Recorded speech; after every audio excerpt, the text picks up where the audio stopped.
Hey there, everybody.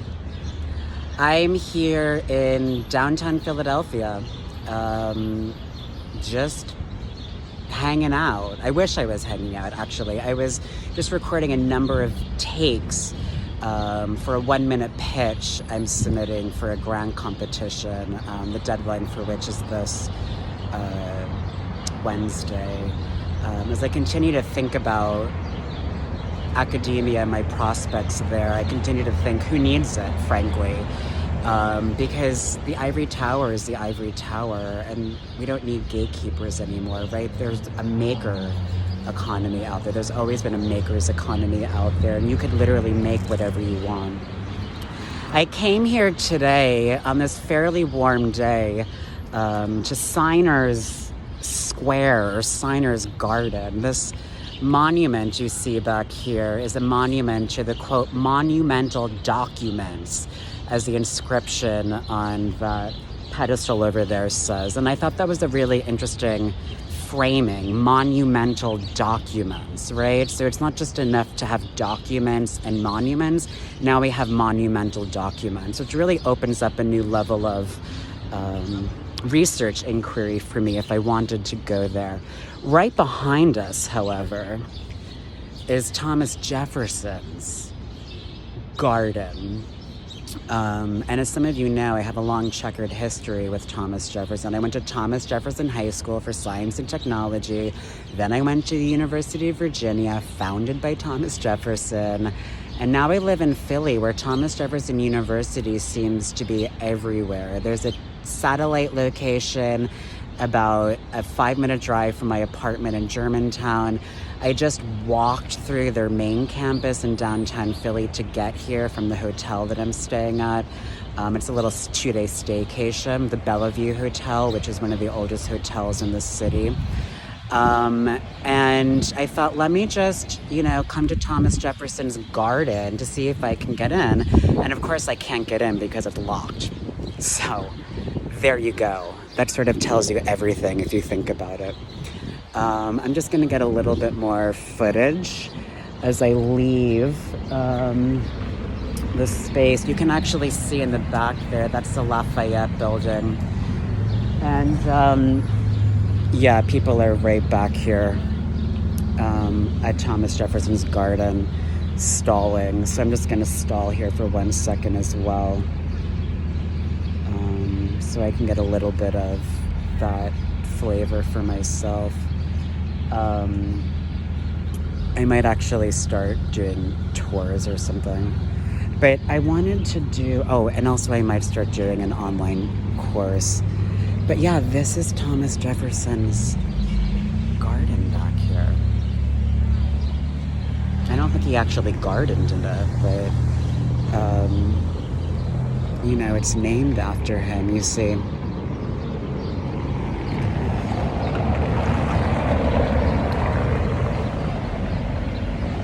I'm waiting for some people over here to move on so I can get some better footage.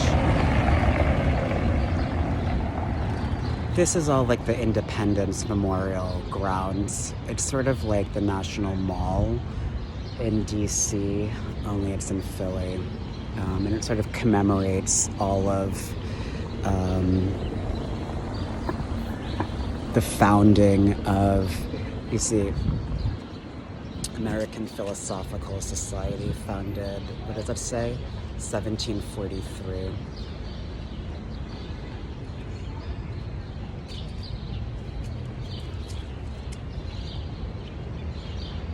Dunkin' Donuts, I love it. Although a lot of the Dunkin' Donuts are closed in Philly.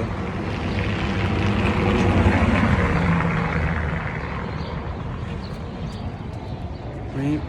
What kind of message does that send about the founders, right? About academia, right? American Philosophical Society, that you can't even get into the garden, right? It's locked.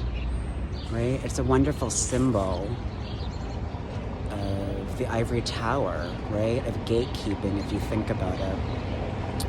And I guess this is going to be another interstitial for Hysterical Whiteness TM, because it's a little bit longer than a Twitter video, but we'll see what happens. And of course I can't keep continuing to film because there are these white people who are taking so long. I mean, I'm a white person too, but there's these white people who are taking so long, like, looking in, and it's like clear that I'm trying to like film right now, you know what I mean?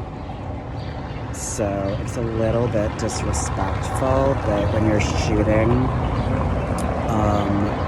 guerrilla style like this, you just sort of have to run with the punches. And right now I'm really interested in this close-up shot of my face, actually, so I can cut this into a bunch of different things. More people moving around. Oh, great. So yeah, here we go. Thomas Jefferson Garden. Actually, it was only created in 1959. And it'd be interesting to get the water American.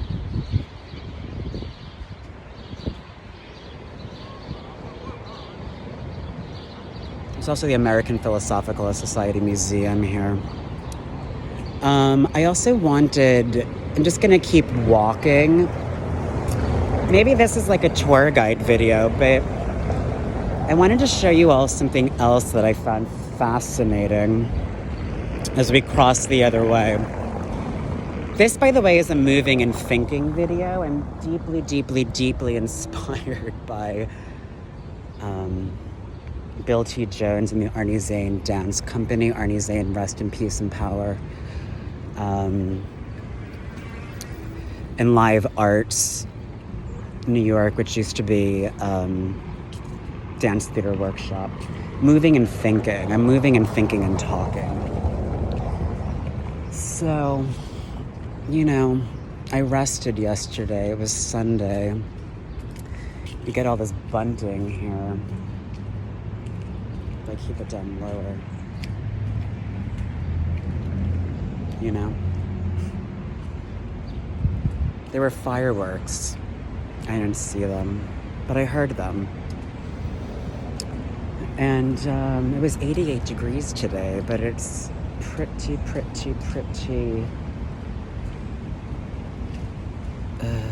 temperate right now with the sun, you know.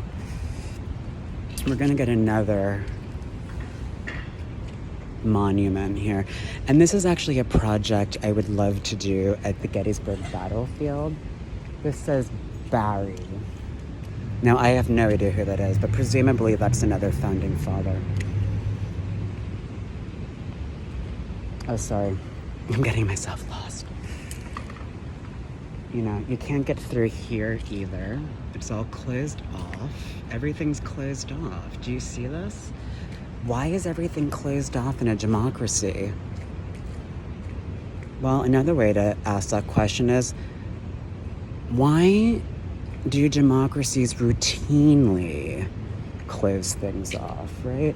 Ude meta, right? The exclusions that are inherent in liberal democracy. Very important piece. And I think that I'm going to do, again, I say this, thinking and moving people. I think I'm going to put up an online course possibly for this fall. This is what I want to get over here. I found this extremely interesting. The Curtis Publishing Company. Are you getting this?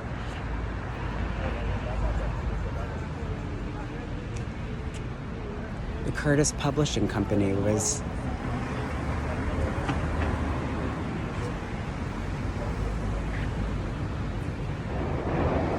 I find that to be really interesting because Philadelphia was also an important publishing location. And of course, I come from a publishing background, editorial really, not books, magazines and online sites. I was going to say something else about that and then I forgot. Oh, right. The reason I actually came over here is yesterday when I was in a lift coming to my hotel, there was a different address listed for the hotel, 400 East Walnut Lane, which is actually not far from where I live in Germantown, and it didn't make any sense because it's not listed in Google like that. And I knew it wasn't the correct address, but I thought maybe it was like the side address because there's also Walnut Street down here in downtown Philly. Needless to say, we went to that, my driver and I went to that location. Of course, there's no hotel there, so then we had to hightail it back and, to downtown, to the right location. But I did type in 400 Walnut Street, and it's basically right this intersection that we're crossing here. If you just see. Okay, or actually it's one down. It's down that side a little bit more. And that's how I realized that Signer's Garden, or Signer's Square, maybe that's what it's called. Now we're walking into Washington Square, which is interesting. There's like a Washington Square everywhere. There's a Washington Square Park in New York, of course. There's like a Washington Square in San Francisco that I just discovered when I was there a couple of months ago. Yeah, basically a couple months ago now.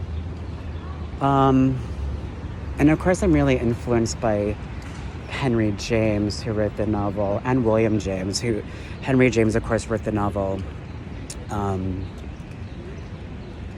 Washington Square, but I've been really influenced of late by his work, The Golden Bowl, because in The Golden Bowl it's published in the early 1900s, and he basically stages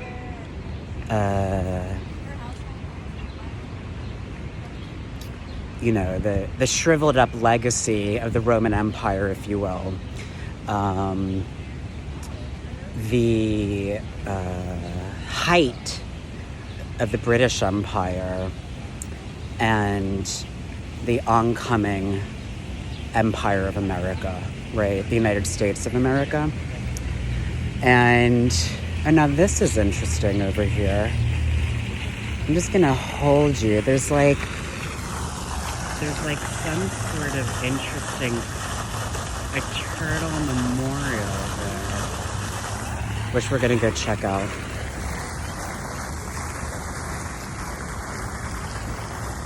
Hi.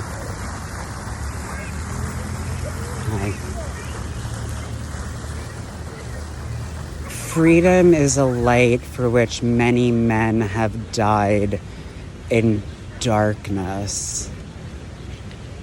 I find this so interesting. Like, I could totally do like a renegade tour of like Philly.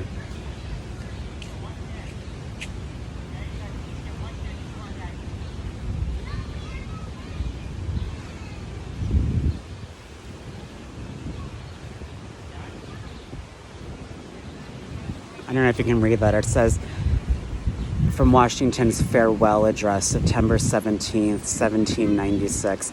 The independence and liberty you possess are the work of joint councils and joint efforts, of common dangers, sufferings, and success. Now, who's the you there? Right? Who's the you there? Freedom is a light for which many men have died in darkness. Why are we even counterposing lightness and darkness there? What's the need for that? Right? Unless we think about the long history of lightness in Christianity representing goodness, morality, and the equally long history of darkness representing immorality, right? Sinfulness. And you see how easily that can then, my students that I've worked with in particular will see this, but many people will see this, right? You see how easily that just bleeds, and I mean bleeds in particular. You see how easily that bleeds into blackness and whiteness, right? Where whiteness has the upper hand, if you will, right? In terms of God's glory, and blackness has, you know, the lower hand, if you will, in terms of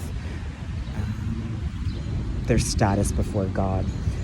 It's an ongoing situation, right? That white supremacy, anti-blackness are twinned to Christianity, basically. I don't think it's twinned to Judaism. I don't think it's twinned to Islam. It's certainly not twinned to, you know, any other monotheistic or polytheistic religion. It's really Christianity, and I think that has something to do with the English,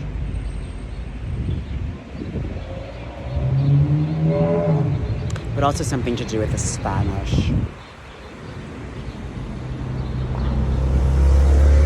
One of the things that people often talk about in certain academic circles is the fact that the Crusades, right, ended in the early 15th century. Right, the Moors were eventually kicked out of Spain. What Spanish kingdom, right, the peninsula of where Spain is located, they were kicked out finally. They were vanquished finally in the early 15th century, right? And then at the end of that century, the royals send Cristobal Colombo, whatever the fuck his name is, excuse my French, to discover in whatever, they got it all confused, right? And we've been living with this confusion ever since. But the point is that, you know, on one front, right there in their own land, right, on and I don't know about any indigenous claims to, you know, the land on which the modern Spanish state is situated, but they were fighting against the Moors. They wanted to get the Moors out of their country, their kingdom, their borders. Moors, of course, being blacker, darker than so-called Castilians, right? Who are interested in claiming whiteness, in part because they were competing with the Northern Europeans, the Germans, right? The Austrians, the English, of course. And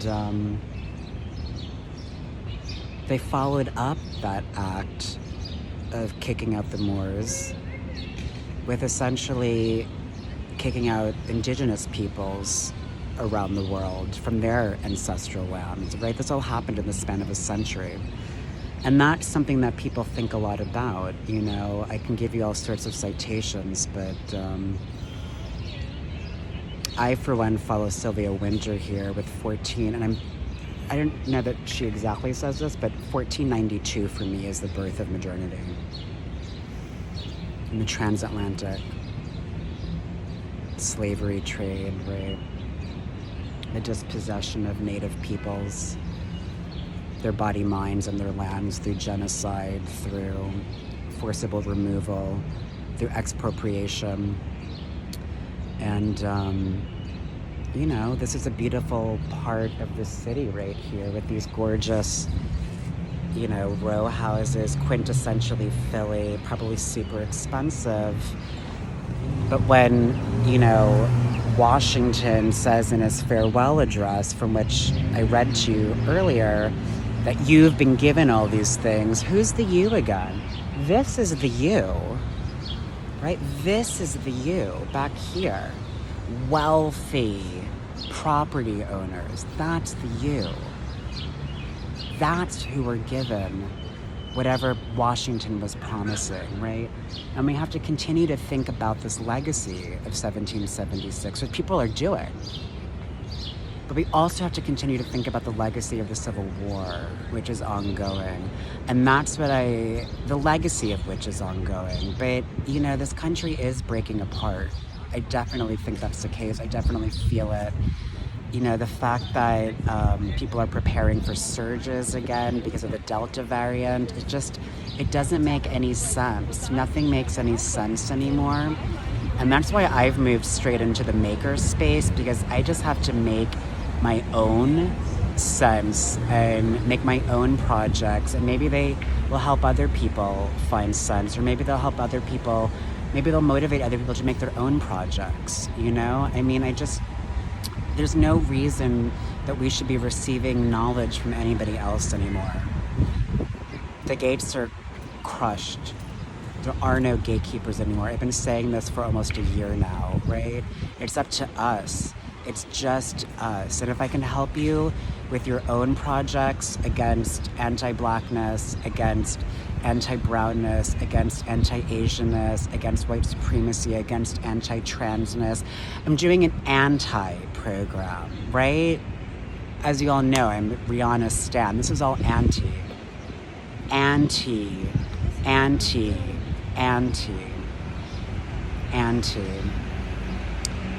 And as the bus turns around this corner, I'm gonna call it, folks, because I gotta get some grub and think about my next steps. Thanks for watching. If you watched, subscribe if you got this far. I appreciate you all, and I hope you're doing well. Ciao for now.